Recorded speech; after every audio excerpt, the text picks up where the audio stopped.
어쩔 수 없이 시간이 걸릴 수밖에 없는 거예요. 왜냐? 이걸 진짜로 만든 다음에 실제로 이렇게 써봐야 되잖아요. 여러 가지 최적화를 하면서도 시간이 걸리고 또 시간이 걸리고, 마지막으로 이 부분 진짜 중요한데, 감광액의 접착이 얼마나 잘 됐느냐. 네, 여러분 반갑습니다. 안달공학 에러입니다. 유리기판 관련해서 기존의 플립칩 BGA의 코어 부분을 바꾸는 글래스 코어 기판, 그리고 인터포저를 좀 싸게 만들기 위한 전공정 웨이퍼를 사용하는 것이 아닌 글래스 인터포저 관련된 얘기를 말씀을 드렸고, 거기에서 이제 쉽지 않은 기술이 또 TGV, Through Glass Via라는 기술을 또 설명을 드렸는데요. 이 모든 것들이 지금 어떠한 유리 소재를 가지고 어떠한 공법을 통해서 만들 것이냐와 관련된 문제인데, 결국은 이게 유리가 굉장히 특성이 다양하게 있단 말이죠. 투명도라든가, 아니면 얼마나 평탄하나, 아니면 이게 뭐 얼마나 내구성이 좋느냐, 아니면 열에는 얼마나 강한가, 이러한 여러 가지 특성들이 있습니다. 그래서 오늘은 이 유리를 만드는 기업들, 흔히 우리가 폴더블 폰이라든가 아니면은 스마트폰의 커버 글라스로 많이 알려진 기업들이라든가, 아니면 디스플레이 만들 때 유리 만드는 기업들, 뭐 독일의 쇼트라든가 미국의 코닝, 일본의 아사히 글라스, 뭐 이런 기업들이 있죠. 얘네들의 유리 소재의 특성들이 다 다르거든요. 제조 과정에서도 그러한 것들이 다 다르기 때문에 지금 이제 유리 기판을 만들기 위한 방향성이 각각의 그러한 소재에 따라서 약간 달라진다는 점에서 한번 간단하게만 살펴보도록 하겠습니다. 그럼 한번 가보시죠. 출발하시기 전에 안달공학 후드집업 많은 사랑 부탁드리고요. 연구실에서, 회사에서, 아니면 가족들끼리 단체티 완전 강추드린다는 점 바로 밑에 클릭하시면 보실 수 있습니다. 지난 시간에 이 반도체 플립칩 BGA 관련해서 말씀을 드렸죠. 이 칩이 붙을 건데 그 위에 이 기판에서 이제 이 신호들이 왔다 갔다 할 수 있도록 이렇게 만든다라는 거죠. 그래서 우리가 흔히 얘기하는 유리기판 하는 거는 글래스 코어 기판이라고 얘기를 하는데, 이 코어, 기존의 플립칩 BGA 코어에 해당하는 부분들이 원래는 이제 FR4 같은 일종의 이제 플라스틱이라고 보시면 돼요. 그런 것들로 코어를 딱 잡은 다음에 그 위아래로 빌드업을 한다고 표현을 하는데, 이 배선층들을 이렇게 쌓아 올리는 형태입니다. 그래서 이게 이런 신호가 들어가면은 요렇게 들어가서 이렇게 해서 이렇게 가는, 약간 이런 식으로 만드는 형태가 될 건데, 이게 지금 그림으로 나와 있는 거는 이제 한 6층 정도로 표현되어 있는데 막 20층까지 막 이렇게 발전을 해 나가고 있거든요. 왜 그렇게 발전을 해 나가겠습니까? 결국은 이 유리기판이고 뭐건 뭐 인터포저건 이 칩 위에서 보내고 싶은 신호가 너무너무 많은데, 이 신호들을 보내려고 하다 보니까 얘네들이 훨씬 더 세밀하게 막 이렇게 여러 가지 배선층을 만들어서 해야 한다는 거예요. 그러니까 이 라우팅 자체의 밀도가 증가를 하니까 I/O 개수 자체가 많아지죠. 왔다 갔다 인풋 아웃풋 하는 I/O 개수 신호수가 많아진다는 게 문제고, 이렇게 되면은 회로 설계 자체가 이 층층이 많이 쌓여야 한다는 겁니다. 그리고 더 커져야 한다는 거죠. 특히나 이 칩랩 방식으로 가다 보면은 얘네들 자체가 점점 더 커져가지고 칩이 이렇게 다닥다닥 붙어 있으면은 걔네들 다 연결을 해줘야 되는 기판이 있어야 되는데, 기존의 플라스틱 기판 같은 경우에는 이제 열이 이제 뜨겁고 이러면은 이게 휘어진단 말이에요.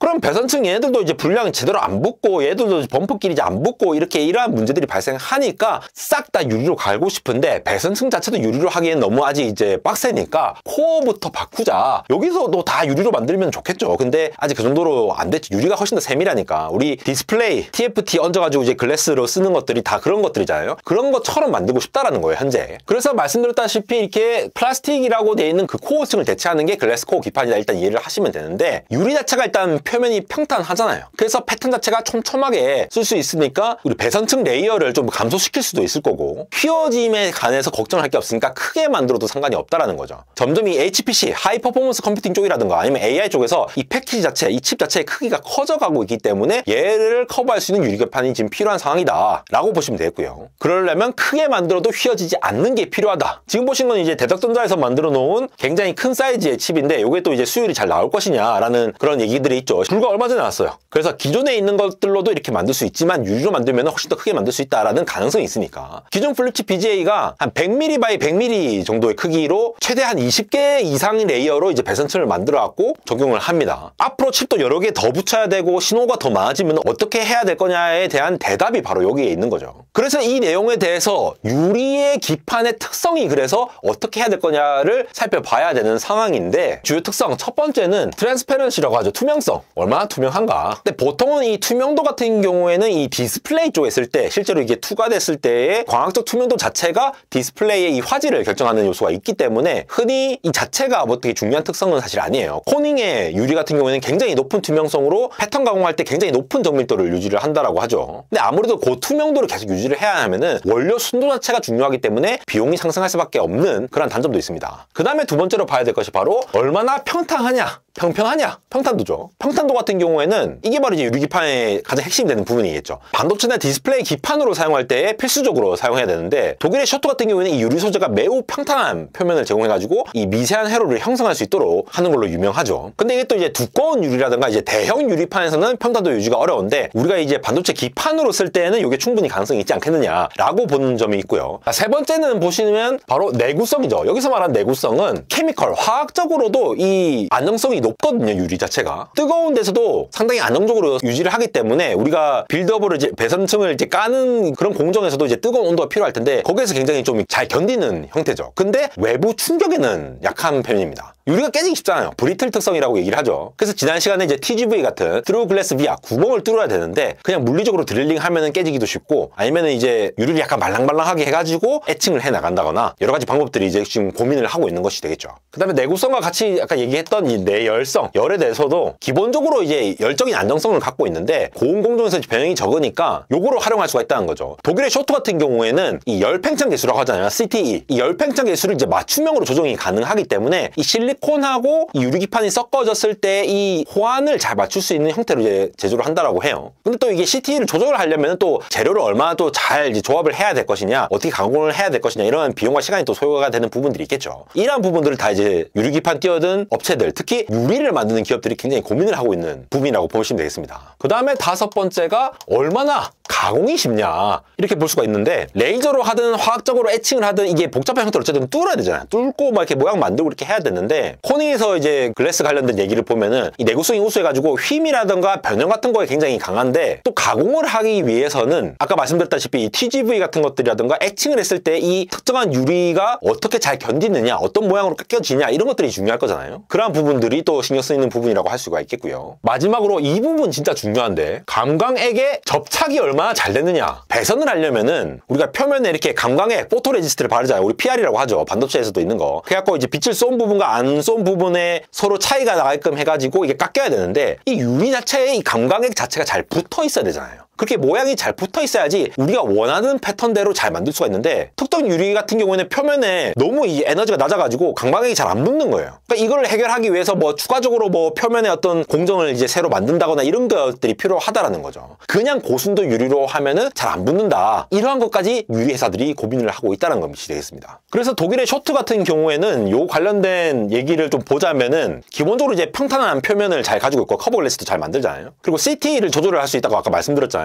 거기다가 절연성도 높기 때문에 이게 이제 크랙 발생하고 잘 깨지는 이러한 문제들 그리고 CT를 잘 이제 타겟해서 맞추려고 할 때에 그 비용과 시간이 소요될 건데 그런 것들을 어떻게 잘 최적화를 할 것인지 감광액은 어떻게 잘 접착을 시킬 건지 표면 처리를 없이 감광액이 잘 붙일 수 있을까 이런 부분들이 있으니까 그러한 부분들이 난제라고 보시면 될 것 같고요. 미국 코닝 같은 경우에는 이제 경도라든가 내구성 같은 경우는 굉장히 높다라고 합니다. 투명성도 높고 그래서 앞으로는 이제 유리 기판은 결국은 가공을 계속 해 나가야 되는 형태다 보니까 거기에 따른 비용 문제, 열적 안정성 문제 이런 것들을 잘 해야 된다. 감광에 붙이는 건 여전히 똑같은 문제고요. 이게 아까 코어 부분을 제가 이제 유리로 만든다고 말씀을 드렸잖아요. 그러니까 글래스 코어 기판에 이 배선층을 위에 이렇게 쌓아 올려야 될 거잖아요. 이렇게 계속 이게 층층이 쌓아 올릴 건데 이 유리의 평탄도가 일단 기본적으로 중요하고 크더라도 평평해야 되잖아요. 그리고 절연 특성이 또 중요하잖아요. 얘네끼리 이제 막 이제 서로 간섭 일으키고 신호막 왔다 갔다 이렇게 해버리면 안 되니까 그러한 특성 자체를 유지를 하면서 배선층을 잘 형성을 할 수 있느냐. 얘네들 또 균일한 두께로 착착착 이렇게 도금이 잘 돼가지고 증착 공정이 가능할 수 있도록 평탄도가 잘 펼쳐져 있어야 되겠고 이러한 것들의 최적의 글래스가 어떤 것이냐를 지금 고민을 하고 있는 단계라고 보시면 될 것 같고요. 방금 보신 배선층이라고 하는 거는 기본적으로 이제 코어를 만들면은 이러한 단계를 보시면 되는데 이 같은 경우는 지금 플립칩 BGA의 형성 과정이죠. 그래서 지금 보면은 뭐 기본적으로 뭐 라미네이트도 시키고 이제 처음에 이제 코어를 잘 준비를 한 다음에 이제 착착착 이렇게 하고 구리도 도금하고 막 온갖 것들을 많이 하지 않습니까? 이러한 과정에 모두 적합한 글래스는 무엇인가 라는 것들을 하는데 지난 시간에 말씀드렸다시피 이렇게 이제 그 구멍을 뚫었을 때 이렇게 이제 약간 크랙이 발생을 할 수 있다라거나 이런 것들을 잘 봐야 되기 때문에 본질적으로 유리가 원래 깨지기 쉽잖아요. 그러니까 우리 휴대폰 같은 경우에도 저 같은 경우도 지금 균열이 지금 생겨 있는 상황인데 이렇게 구멍을 TGV 구멍을 딱 뚫을 때에 균열을 방지할 수 있도록 하는 걸 또 봐야겠고 결국은 유리가 평탄하고 말고 따라서 여러 이 열을 받았을 때 유리도 열 팽창을 하잖아요. 그러면 열 팽창 개수 CT가 실리콘하고 잘 맞춰서 해야지만이 그 떨어지지 않고 잘 붙어진다라는 부분 이런 것들이 이제 정밀 가공할 때 어렵다. 그래서 현재 이제 현업에 계신 분들도 뭐 댓글 주신 거 보면 아 이거 너무 어렵다라는 의견을 많이 주시긴 하더라고요. 그러나 수많은 기업들이 또 이제 하고 있는 만큼 좀 차별화를 해서 또 접근을 해 나가고 또 새로운 기술을 개발을 하지 않을까 이렇게 기대를 하는 부분들이 있겠고요. 근데 지난 유리기판 1, 2, 3부부터 말씀을 드렸던 게 이 유리 글래스를 바꿨을 때 배선층을 쌓아 올리고 구멍을 뚫고 강광액도 뿌려야 되고 도금도 해야 되고 뭐 여러 가지 충진하고 뭐 여러 가지 일들이 많잖아요. 거기 모든 거에 잘 맞는 그런 기판이 무엇이냐를 알기 위해서는 자 이거 만들었습니다 라고 그냥 끝나는 게 아니라 어쩔 수 없이 시간이 걸릴 수밖에 없는 거예요. 왜냐?